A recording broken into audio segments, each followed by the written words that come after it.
अच्छा, अब ये आपको 30 जून 2017 की इनकम स्टेटमेंट दी हुई है पूरे साल की, पीएल की भी और एसएल की भी, एफएल की भी, यानी पेरेंट सब्सिडियरी की। Sales, cost of sales, selling, investment income है, gain on disposal of fixed assets है, नेट और टैक्सेशन दी हुई है, और नीचे शेयर कैपिटल रिटेन्ड अर्निंग दिया हुआ है। ये क्यों दिया हुआ है वो देखते हैं क्वेश्चन में। एडिशन इन्फॉर्मेशन में वो कहता है PL acquired 65% shares on FL on 1 September 2016। 1 September 2016, count करो, सितंबर, अक्टूबर, नवंबर, दिसंबर, और उसके बाद जून तक 6 मंथ, 10 मंथ की एक्विजिशन है। तो सब्सिडरी एफएल कंपनी के जितने भी आपकी आइटम्स हैं उसको 10/12 करना है। ये भी मिड ईयर एक्विजिशन है। इसमें एक तो आप कैश पेमेंट कर रहे हो 900 की, ठीक है, और दूसरा आपका एक, चलिए,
जी। तो एक तो इसमें 65% शेयर खरीदे हैं कैश पेमेंट पे, और आपने 1000 के शेयर भी इशू किए। ये तो खैर स्टेटमेंट फाइनेंशियल पोजीशन से रिलेट कर रही है। फेयर वैल्यू ई share PL FL on acquisition date was 16 and 12। Retained earning of PL FL on acquisition date was this one. ये जिस दिन एक्वायर किया था उस दिन की रिटेन्ड अर्निंग हुई। At acquisition date, fair value of FL's net asset was equal to book value except a brand which has not been recognized by FL. The fair value of brand is assessed at 90 million. PL estimate benefit would obtain from the brand for the next 10 years. इस पर जो amortization आएगी वो आपकी income statement में show होगी। अभी तक जितना इसमें पड़ा है उसमें ये amount आएगी। Then income expenses of FL had accrued evenly during the year except investment income. Investment income is exempt from tax and has been recognized in August 16 and received in September 16। यानी ये बता रहा है कि हमने 1 सितंबर को acquire किया है। वो ये कह रहा है जी कि जो आपकी इनकम है ये चूंकि टैक्स एग्जेम्प्ट थी, और ये evenly through out the process नहीं है, ये आपने अगस्त में रिकॉग्नाइज हुई थी और सितंबर में रिसीव की थी, ठीक है। तो इसको प्रोरेट नहीं करना। On 1st January 2017, PL sold a manufacturing plant having a carrying value of 42 million to FL against cash consideration of 30 million. Plant had a remaining useful life of 6 years on the date of disposal. Again ये first time इसने दिया था। हम unrealise profit तो पढ़ते आते हैं, ये बेसिकली लॉस है।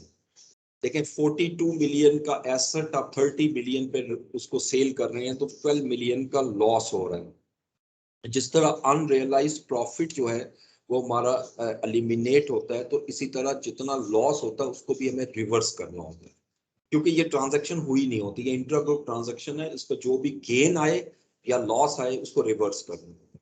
जब गेन आता है तो उसको हम अनरियलाइज प्रॉफिट कहते हैं, लॉस आता है तो हम उसको रिवर्सल कहते हैं, ठीक है। On 1st February 2017, FL delivered goods having sales price of 100 million to PL on sale on return basis 40% of these goods were returned on 1st May 2017 and remaining were accepted by PL. 20% of goods accepted were included in the closing inventory of PL. So FL earned a profit of 33.33% on cost. ये simple unrealized profit on stock है और seller जो है वो subsidiary company. Both company paid interim cash dividend at the rate of 5% in May 2017. अच्छा जो parent company ने cash dividend दिया उसका तो इनकम स्टेटमेंट से ताल्लुक ही नहीं है, लेकिन जो सब्सिडरी कंपनी ने डिविडेंड दिया है वो आपकी इनकम में आ रहा होता है पेरेंट कंपनी की, तो वो इंट्रा ग्रुप ट्रांजैक्शन है, वो भी माइनस करना होता है. An impairment test carried out at year end had indicated a goodwill of FL had been impaired by 10%. Goodwill जो है वो हमारी 10% इम्पेयर हो रही है. ये जो ऊपर डाटा दिया हुआ था इससे गुडविल निकालनी पड़ेगी और गुडविल निकालने के बाद फिर उस पर इम्पेयरमेंट लेंगे और इम्पेयरमेंट एसओसीआई में आएगी और PL measures NCI at its fair value. ठीक है, अब हम इसको स्टार्ट करते हैं जी. पेपर है मेरे पास ऑटम 17, क्वेश्चन नंबर 4.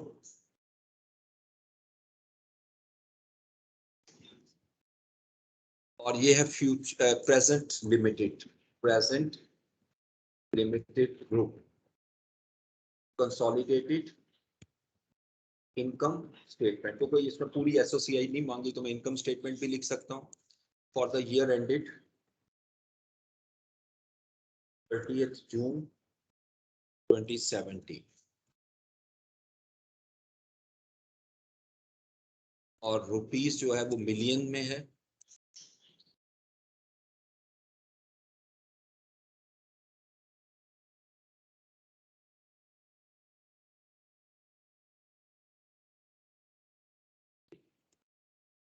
यहाँ हम वर्किंग बना लेते हैं जहां जरूरत होगी वर्किंग. तो सबसे पहले इसमें स्टार्ट करना है आपने सेल से, तो सेल्स लीजिएगा. अच्छा, आप सेल में एडजस्टमेंट्स में एक तो इंट्रा ग्रुप सेल्स भी दी हुई है, यकीनी बात है वो भी लेस होगी और इसके अलावा बस सिंपल ऐड होगा, तो इसको वर्किंग में ही ले जाता हूँ मैं क्योंकि इनकम स्टेटमेंट आप सीधी सीधी छोटी छोटी वर्किंग बना लेते हैं. Working 1 sales.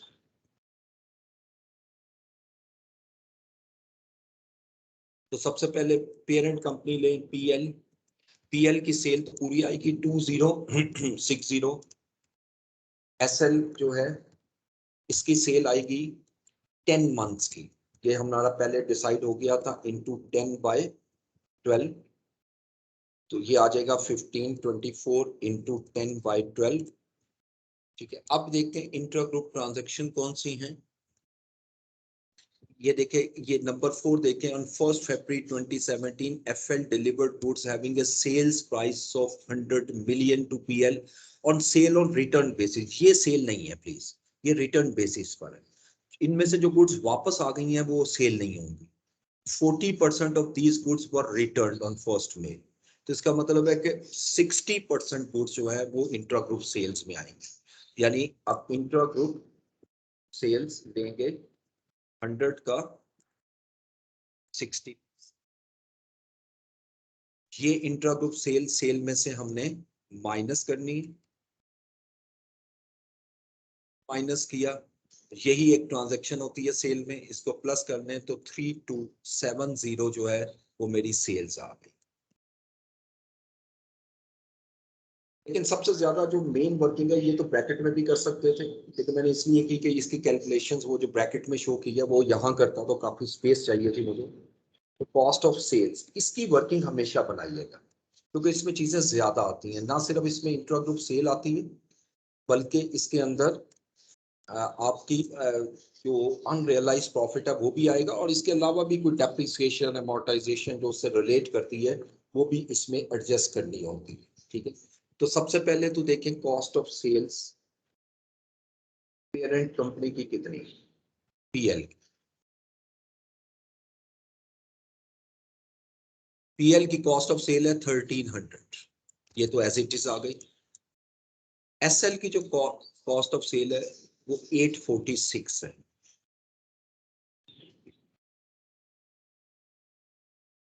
846 इसको मैं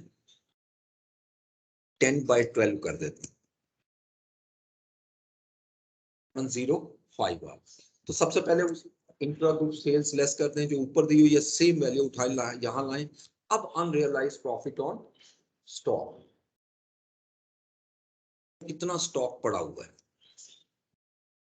लिख रहा है remaining were accepted by PL 20% of the goods accepted. ये याद रखिएगा, जो गुड्स एक्सेप्टेड हुई हैं उसका 20% जो है वो स्टॉक में मौजूद है, और इस पे कॉस्ट का प्रॉफिट है 33.33%। ठीक है, तो ये आपका आ जाएगा। देखिए आपका 60 मिलियन की गुड्स जो है वो एक्सेप्ट हुई थी, और 60 मिलियन का 20% यानी 60 मिलियन का 20% स्टॉक में मौजूद है, और उस पर 33.13% कॉस्ट पे प्रॉफिट है।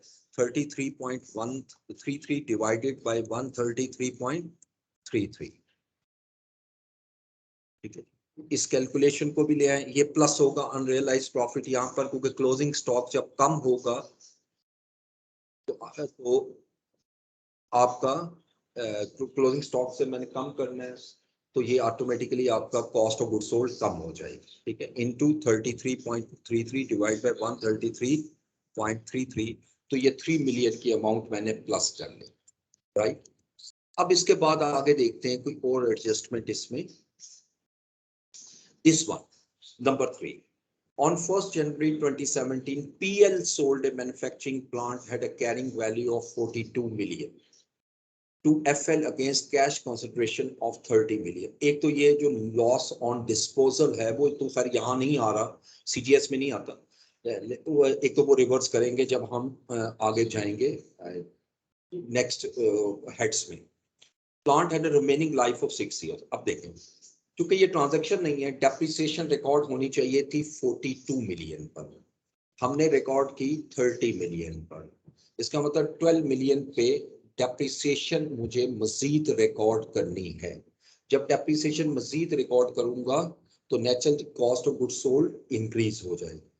अच्छा, अब ये कब ट्रांजैक्शन हो रही है? 1 जनवरी 2017 को। तो ये याद रखना है कि ये 6 months है और इसकी लाइफ 6 years दी हुई है।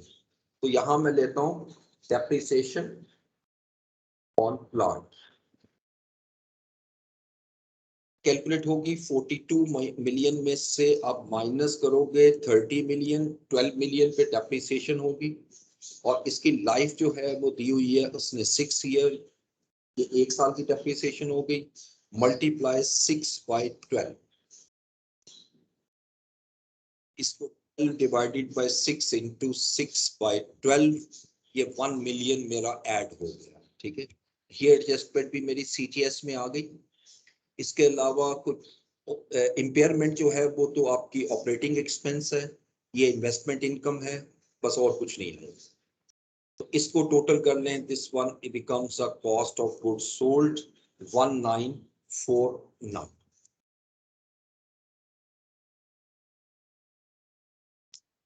इसको लेस करूंगा यहां से, तो ये मेरा कंसोलिडेटेड कॉस्ट प्रॉफिट आ जाएगा। इसके बाद नेक्स्ट आएगा क्वेश्चन में, देखते हैं कि नेक्स्ट हेड कौन सा है, selling and administrative expenses.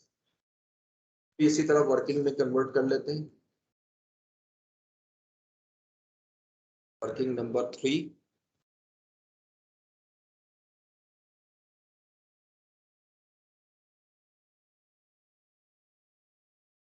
Selling and expenses. अब पीएल एक्सपेंसेस देखें, पीएल के सेलिंग एक्सपेंसेस दिए हुए हैं 350। सेल के जो है वो है 225, यानी इसको मैं 5 इंटू 10/12 करूंगा, आ जाएगा 187.5। ठीक है, अब देखते हैं, यहां पर आइएगा, एक्विजिशन डेट पर fair value of FL's net asset was equal to book value except a brand which has not been recognized by FL. The fair value of brand is assessed as 90 million. देखो जो fair value adjustment है उसका income statement से कोई ताल्लुक नहीं है, लेकिन उसकी जो अमोर्टाइजेशन है उसका इफेक्ट आएगा। और चूंकि 1 सितंबर को आपकी एक्विजिशन हुई है तो 10 मंथ की अमोर्टाइजेशन जो है वो आप रिकॉर्ड करोगे, वो यहाँ पर ऐड होगी, अमोर्टाइजेशन ऑफ ब्रांड। और फेयर वैल्यू एडजस्टमेंट इसकी बुक वैल्यू तो 0 थी, फेयर वैल्यू 90 है तो 90 ही इंक्रीज हो रही है 90। और लाइफ कितनी उसने दी हुई है जी 10 इयर्स डिवाइडेड बाय 10, ये 1 साल की डेप्रिसिएशन होगी। अब तो आप 10/12 करोगे, जिस डेट से एक्वायर किया है उस डेट से लेकर रिपोर्टिंग डेट तक ये ब्रांड की जो अमोर्टाइजेशन है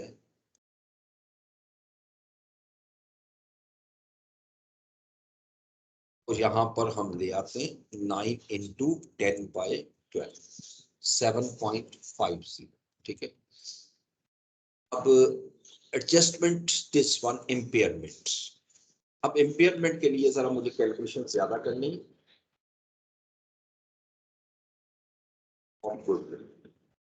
इसको हम कन्वर्ट करते हैं वर्किंग नंबर 4, तो आंसर आएगा यहाँ जब हम उसे कैलकुलेट करें।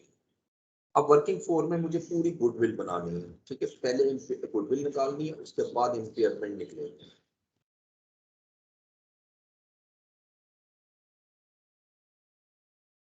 गुडविल के लिए मुझे चाहिए fair value of purchase consideration. दो कंसिडरेशन क्वेश्चन में दी हुई है, एक तो आप पे कर रहे हो कैश पेमेंट 900 कैश पेमेंट, एक तो ये आ गई। दूसरा वो कह रहा है जी शेयर इशू किए हैं जिसकी नॉमिनल वैल्यू 1000, ये नॉमिनल वैल्यू है, मुझे नॉमिनल वैल्यू नहीं चाहिए होती, मुझे फेयर वैल्यू चाहिए होती है। तो पीएल की जो फेयर वैल्यू है शेयर की वो ₹16 है, ये देखिएगा पीएल। तो इसको 16 रुपीज में कन्वर्ट करना है, यानी अब ये तो अब देखना ये कि एक शेयर कितनी वैल्यू का है 10 रुपीज का, यानी ये जो 1000 की जो वैल्यू है 1000 मिलियन की, ये 10 रुपीज पे पहले डिवाइड करूंगा ताकि नंबर ऑफ शेयर्स आ जाए, और फिर मल्टीप्लाई करूंगा 16 से तो ऑटोमेटिकली ये फेयर वैल्यू आ जाएगी। तो मैं यहाँ लिखता हूँ शेयर्स, और शेयर्स की वैल्यू कैसे कैलकुलेट करेंगे 1000 इंटू डिवाइडेड बाय 10, तो क्या आएगा 1600। तो ये तो आ गई fair value of purchase consideration. अब इसके बाद मुझे फेयर वैल्यू ऑफ एनसीआई चाहिए।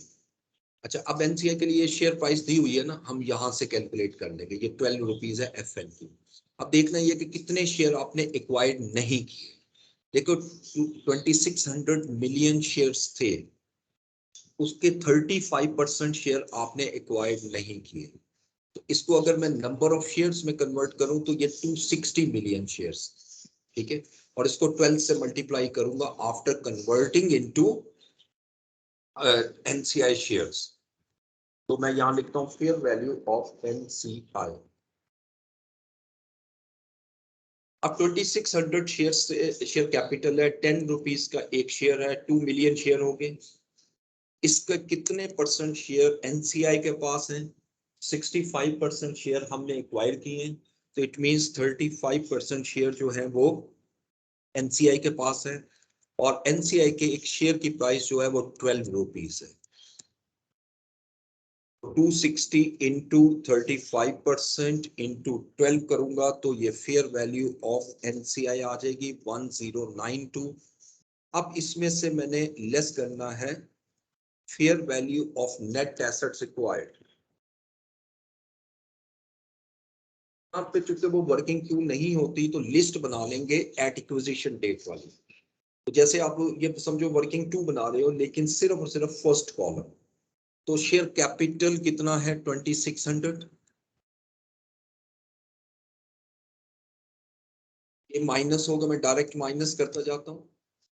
उसके बाद प्रीमियम नहीं है, रिटेन्ड अर्निंग मुझे एक्विजिशन डेट की चाहिए, वो दी हुई थी, ये देखिए retain earning of PL and FL on acquisition date for this and this amount, मुझे ये वाली अमाउंट चाहिए एफएल की। यहां लिखूंगा रिटेन्ड अर्निंग्स 506.5। एडजस्टमेंट में कौन सी एडजस्टमेंट आएगी, जो आपकी एडजस्टमेंट फर्स्ट यानी कॉलम को इफेक्ट करेगी, और वो है फेयर वैल्यू एडजस्टमेंट। और उसमें भी सिर्फ 90 मिलियन वाली, डेप्रिसिएशन यानी अमोर्टाइजेशन वाली नहीं, जो दोनों कॉलम में आती है। ठीक है, तो यहाँ पर आ गई fair value adjustment of brand, और ये 90 मिलियन भी यहाँ से मैंने माइनस किया। और इसके अलावा एक नजर देख लें, ये भी बाद में हुई है, ये भी इंट्रा ग्रुप है और इम्पेयरमेंट है। ठीक है, अब इन तीनों को जब मैं माइनस करूंगा इसमें से, तो दैट इज द गुडविल।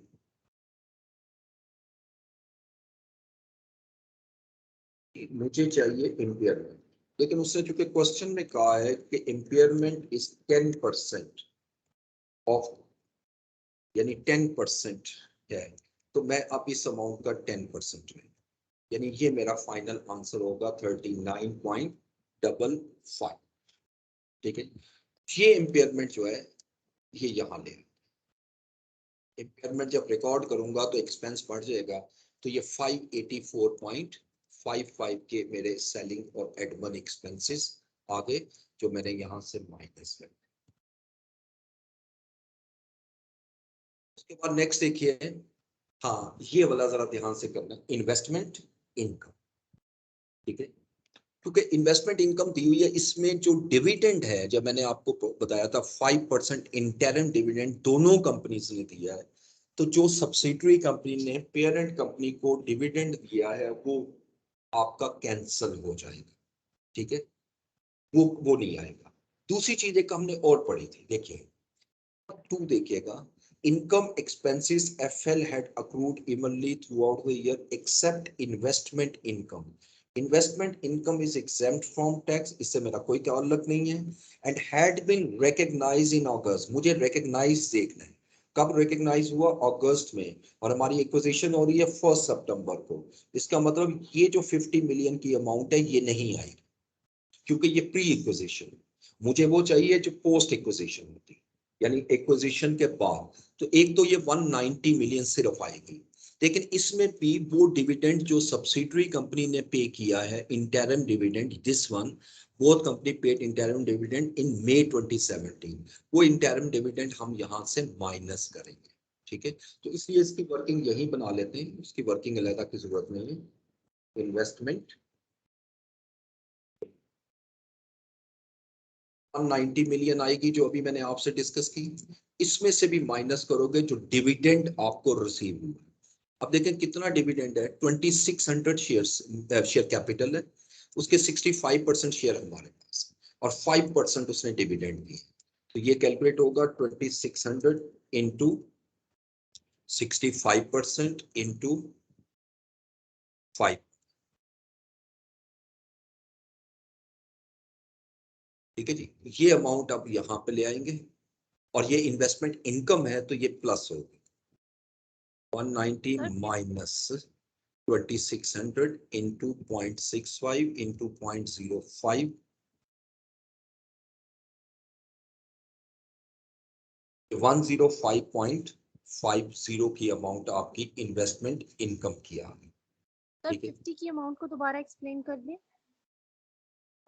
किसको, इसी इन्वेस्टमेंट इनकम? हाँ जी, इसमें जो 50 की अमाउंट थी वो हमने क्यों नहीं ली?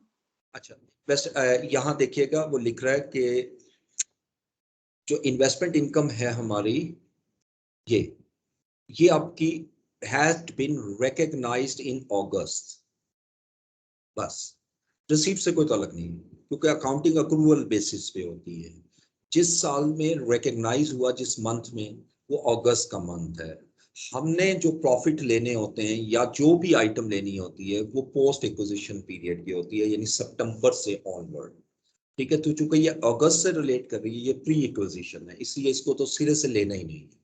ये 190 जरूर आएगा क्योंकि ये पेरेंट कंपनी का है लेकिन इसके अंदर इस इनकम में 5% डिविडेंड वो आपके पास आ रहा है जो एफएल ने आपको इंटरिम डिविडेंड दिया था। चूंकि वो इंट्रा ग्रुप ट्रांजैक्शन है, वो माइनस कर, वो कैलकुलेशन कैसे की कि 2600 मिलियन जो है शेयर कैपिटल है, उसके 65% शेयर हमने एक्वायर किए हुए और उस पर 5% डिविडेंड बन रहा है। ये सारी कैलकुलेशन मैंने आपके सामने यहाँ शो की। ठीक हो गया? Okay sir.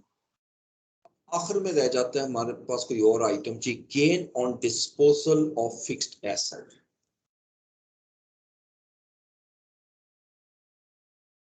यहीं पे कर लेंगे। देखिए हमें जो दिया हुआ है ना डिस्पोजल का, वो कितना है 35 मिलियन, राइट। एक एडजस्टमेंट पड़ी थी इंट्रा ग्रुप, ये जो आपने, और ये नेट का वर्ड है, पहले चीज ये ऊपर एक तो फिर रिवाइज कर दूं, ऊपर देखें gain on disposal of fix assets net, ये नेट का वर्ड है, ठीक है। यानी इसका मतलब इसका लॉस इसमें से माइनस हुआ हुआ है। तो मैं ये कह सकता हूं कि इसमें गेन भी है, इसमें लॉस भी है।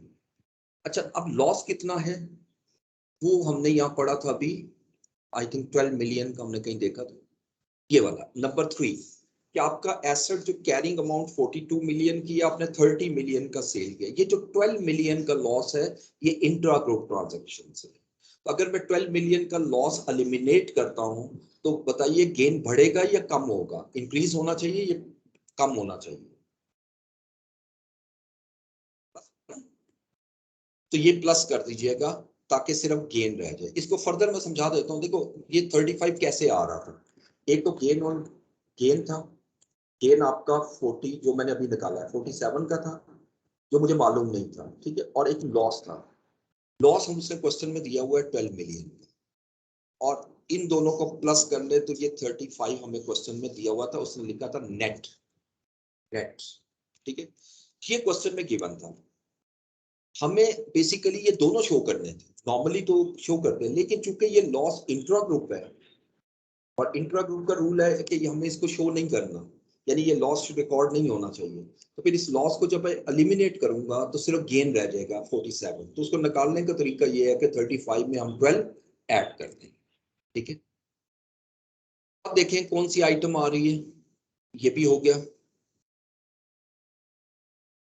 आगे सिर्फ टैक्सेशन है, तो पहले यहां तक हम इसको टोटल कर लेते हैं।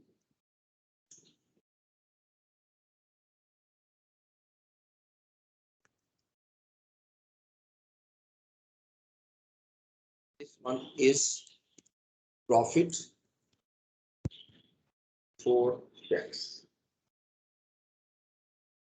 टैक्स एक्सपेंस लेंगे, इसके तो सिंपल है, इसमें तो कुछ नहीं करना, इसको ब्रैकेट कर लेते हैं। पेरेंट कंपनी का जो टैक्स एक्सपेंस है वो 80 मिलियन प्लस सब्सिडरी कंपनी का 60 मिलियन है, लेकिन इसको 10/12, ये बन जाएगा इंटू 10/12 प्लस 80, ये 130 का आपका टैक्स एक्सपेंस लेस हो गया। तो फाइनली मेरे पास कंसोलिडेटेड नेट प्रॉफिट आ जाए।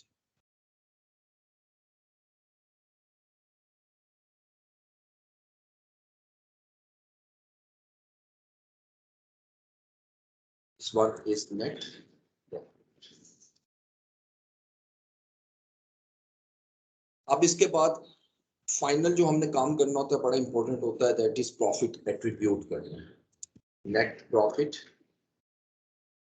एट्रीब्यूटेबल टू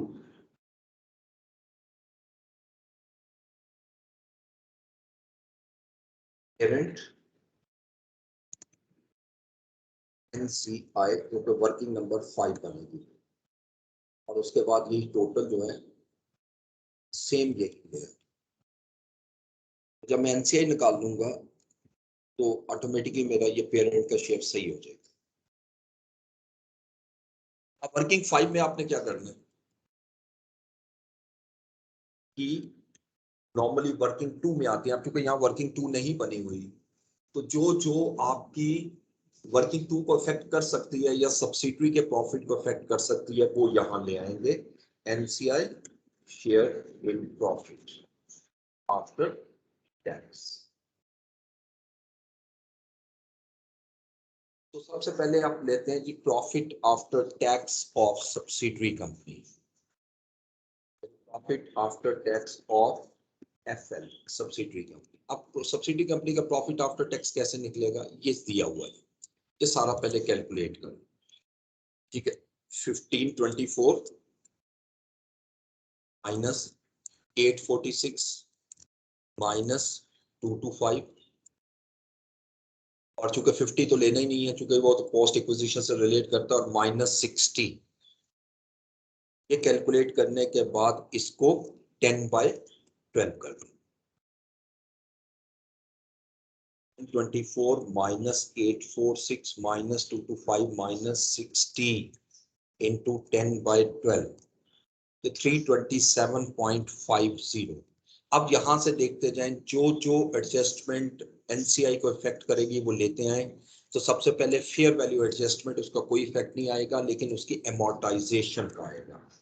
एमोर्टाइजेशन आपने कहाँ कैलकुलेट की थी हमने, दिस वन, ये माइनस होगा। ठीक है, क्योंकि जब मैं एमोर्टाइजेशन रिकॉर्ड करूंगा तो प्रॉफिट कम होगा। दूसरी एडजस्टमेंट में कोई इफेक्ट नहीं आ रहा। तीसरी एडजस्टमेंट में जो आ रहा है ये इंक्रीमेंटल डेप्रिसिएशन का आ रहा है, वो जो डेप्रिसिएशन आपने कम रिकॉर्ड की थी, डेप्रिसिएशन ऑन प्लांट। जब मैं मजीद डेप्रिसिएशन रिकॉर्ड करूंगा प्लांट पे 1 मिलियन की, तो ये भी यहां से माइनस हो जाएगी। इससे अगली adjustment unrealise profit on stock है, उसको देख लेते हैं। अनरियलाइज प्रॉफिट ऑन स्टॉक को, रियलाइज प्रॉफिट ऑन स्टॉक ये भी कैलकुलेट किया था और ये भी माइनस हो जाएगा, 3 मिलियन। ठीक है, और उसके बाद अगली एडजस्टमेंट आती है जी इम्पेयरमेंट। इम्पेयरमेंट ऑफ गुडविल तो यहां से माइनस कर दें, और अब सारी एडजस्टमेंट मुकम्मल होती है। पहले हम ये हिस्सा कैलकुलेट करेंगे। अब इसमें परसेंटेज ऑफ एनसीआई शेयर जिसको कहते हैं एनसीआई शेयर, जो कि 35% है, वो निकाल लेंगे। इस अमाउंट का 35% लिया तो 96.76 की जो अमाउंट है ये आपका एनसीआई का शेयर आ जाए।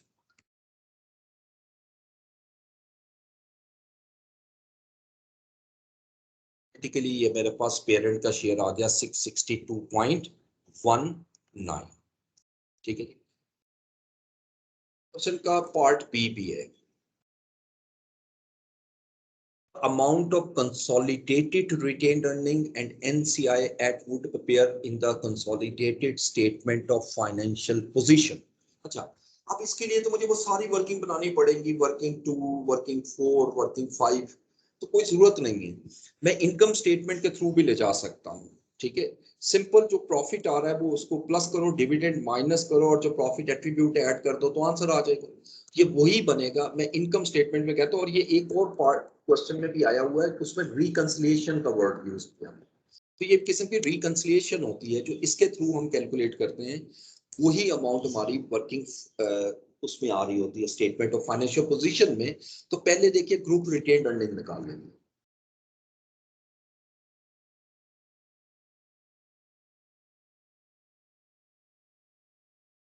ग्रुप रिटेन्ड अर्निंग में पहले पीएल की रिटेन्ड अर्निंग देखें कितनी दी हुई। पीएल की रिटेन्ड अर्निंग है 1996, लेकिन ये ओपनिंग है। ठीक है, ये ओपनिंग है, और इसमें इस साल का प्रॉफिट जो है वो भी आपको लेना है। इस साल का प्रॉफिट भी आपको लेना पड़ेगा।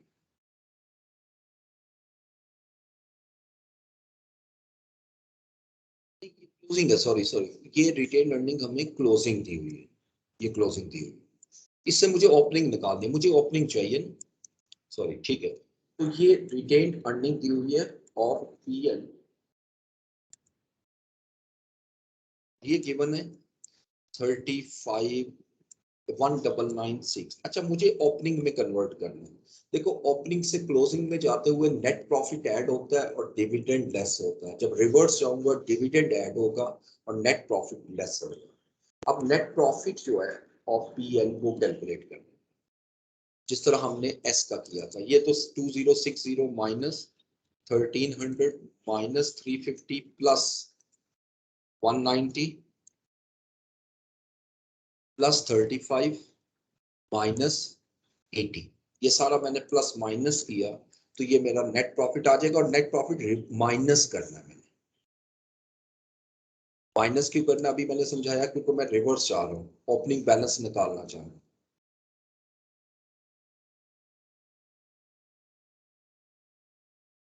ये 555 का प्रॉफिट आ गया, ये सारा कुछ इसके सामने लिखा है। और जो डिविडेंड है जो इसने पे किया वो लेस कर दें, वो लेस होता है वो ऐड कर दें। अब डिविडेंड कितने परसेंट, इसने भी 5% दिया है तो इसका शेयर कैपिटल 35, यानी 3500 का 5%।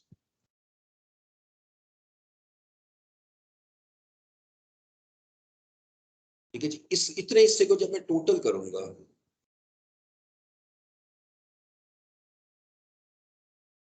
मेरा आ जाएगा retain earning of PL opening.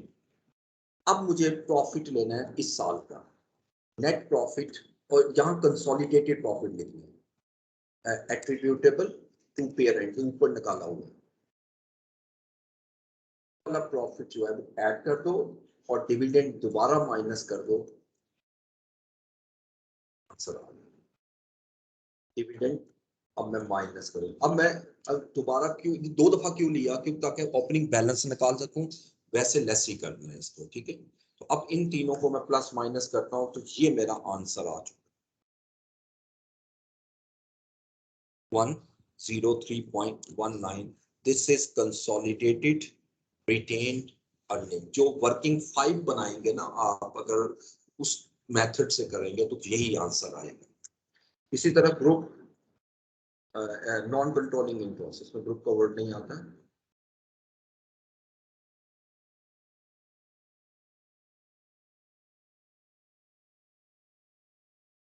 अच्छा, तो ये उसी तरीके से हम बना लेंगे fair value of net assets, fair value of NCI at acquisition, क्योंकि ये हमने ऑलरेडी कैलकुलेट किया हुआ है यहाँ पर गुडविल 1090। अब यहाँ पर एनसीआई का शेयर लाऊंगा इन प्रॉफिट जो आपकी एसओसीआई में आ रहा है 96.76। ठीक है, और यहां पर अब आपने लेस करना होता है dividend paid by subsidiary company to NCI, सारा नहीं, टू एनसीआई। देखो इसने डिविडेंड कितना दिया था वो यहां लिखा भी हुआ होगा 5%, 2600 का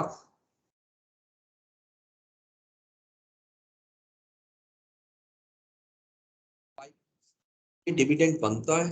65% इसने दिया है पेरेंट को जो कैंसिल हो चुका है, 35% ये एनसीआई को दे रहे हैं, वो यहां लाना है और वो ये माइनस कर देंगे 2600 इंटू 5% इंटू 35%, ये 45.50 आ गया।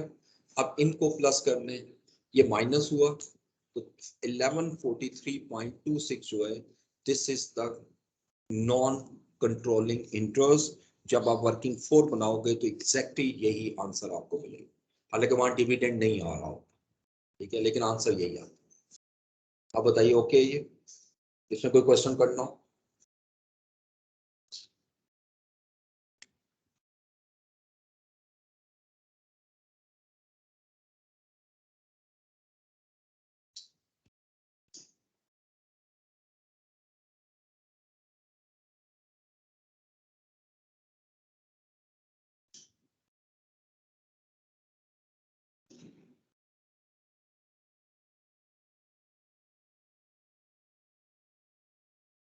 अब स्प्रिंग 2018 का पेपर देखें।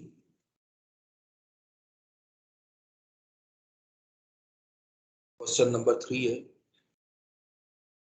Statement of financial position.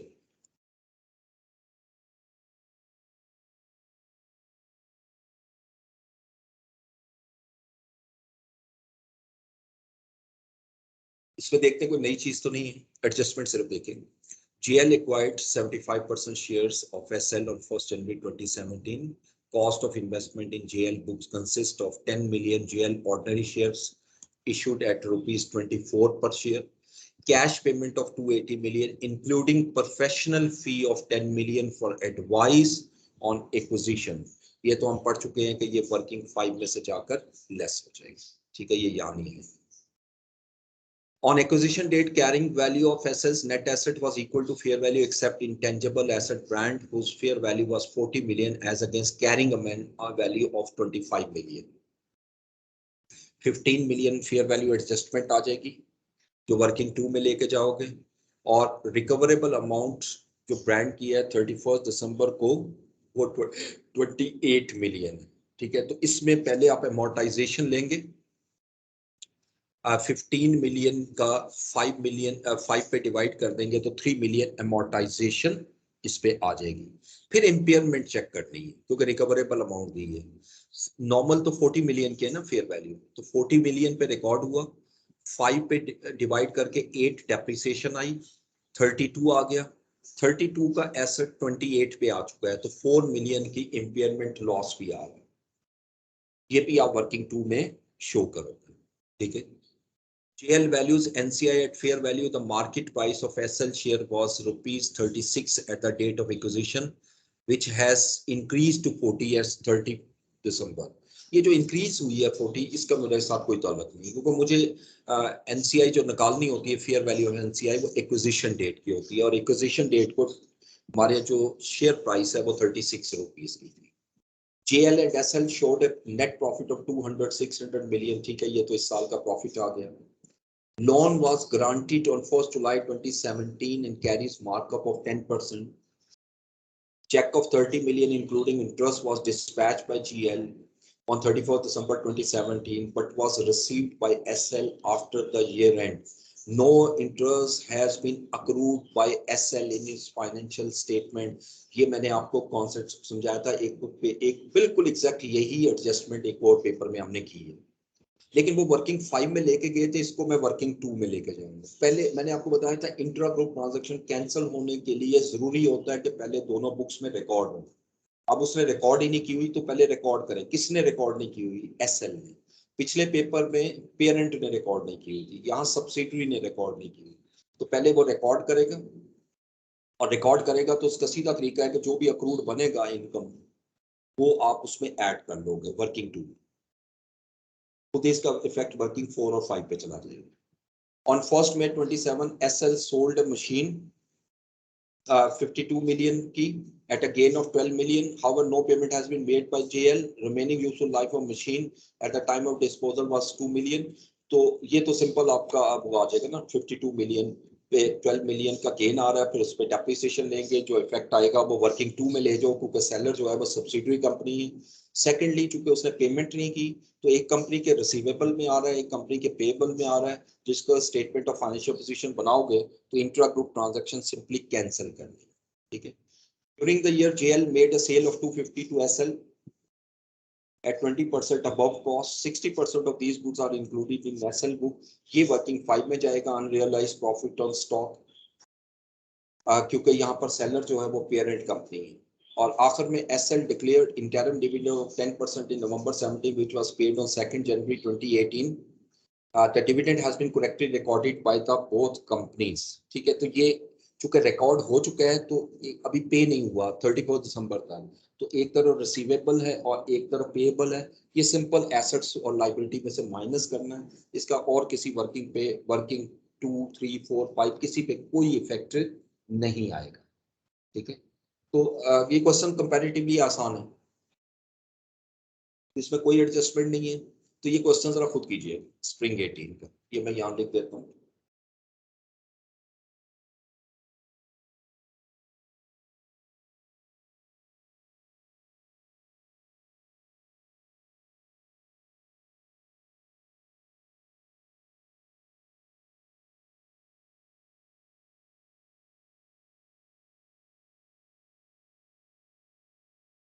Number 3.